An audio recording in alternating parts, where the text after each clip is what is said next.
Bienvenue dans cette nouvelle vidéo où je vais vous présenter le module Trip Builder pour WP Appidae. Ce module permet de mettre en place une fonctionnalité de favoris et donnera à vos internautes la possibilité de constituer leur séjour et de recevoir celui-ci soit par mail, soit en PDF.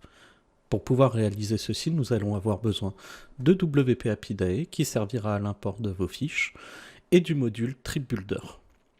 Dans un premier temps, installez ces deux extensions, puis importez vos premières sélections.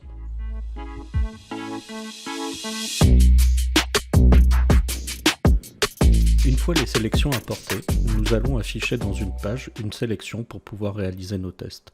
Pour cela, nous allons dans Page, puis Ajouter. Je vais créer une page agenda pour l'exemple, puis je vais ajouter un bloc listing qui me permettra d'afficher mes cards de fiches Appidae. Ici pour l'exemple, je vais créer un bouton qui va nous servir pour l'ouverture de notre liste de favoris. Je lui applique une classe spéciale, DAE-open-favorite, qui permettra au module Trip Builder de déclencher l'action d'ouverture du panneau. Sur votre site, je vous conseille de mettre cette classe sur un lien dans votre menu pour que celui-ci reste accessible sur l'ensemble de vos pages. Je publie ensuite ma page. Vous voyez que lorsque je clique sur le bouton, j'ai bien le panneau des favoris qui s'ouvre.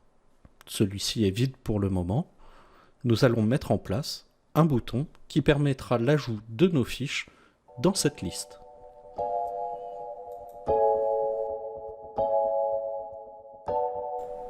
Pour pouvoir ajouter mes fiches à mes favoris, il va falloir que je mette en place un bouton. Pour cela, on va aller rajouter ce bouton dans les modèles de nos cartes. Dans mon exemple, je vais le faire sur les cartes Fêtes et Manifestations. Je vais rechercher le bloc de boutons de favoris que je vais pouvoir placer sur mon modèle, puis je vais enregistrer.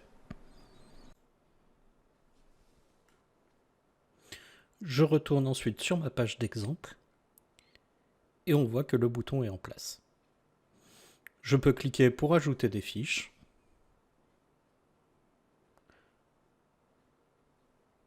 J'ouvre ensuite mon panneau et je retrouve l'ensemble de ce que j'ai sélectionné avec une prévisualisation de celle-ci sur une carte. J'ai la possibilité aussi de supprimer des fiches et d'en ajouter des nouvelles.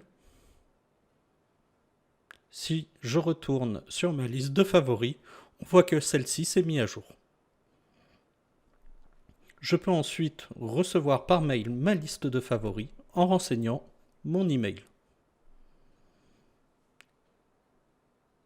On voit que l'email est bien parti. Et voici une prévisualisation de mon email.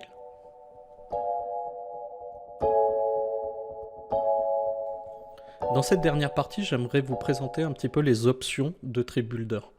Pour ça, on va se rendre dans son back-office, dans WP Appidae Trip Builder. On va retrouver deux onglets qui vont être Overlay et Mail. Dans Overlay, on va pouvoir définir les options d'Overlay, notamment le fond de carte, la latitude et la longitude de l'initialisation de la carte, et une dernière option qui sera l'affichage ou non du zoom sur la carte. Dans le deuxième onglet, donc l'onglet Mail, on va pouvoir retrouver la personnalisation de l'email qui est envoyé, avec la définition d'un logo d'entête, le sujet du mail, un texte avant la génération de la liste et un texte pour finir votre email. C'est tout pour la présentation de ce module. Je vous invite à nous suivre sur LinkedIn et à nous poser vos questions. Vous pouvez aussi retrouver l'ensemble de notre offre et nos autres modules sur le site wp-appidae.io. Je vous laisse tous les liens en description. À bientôt!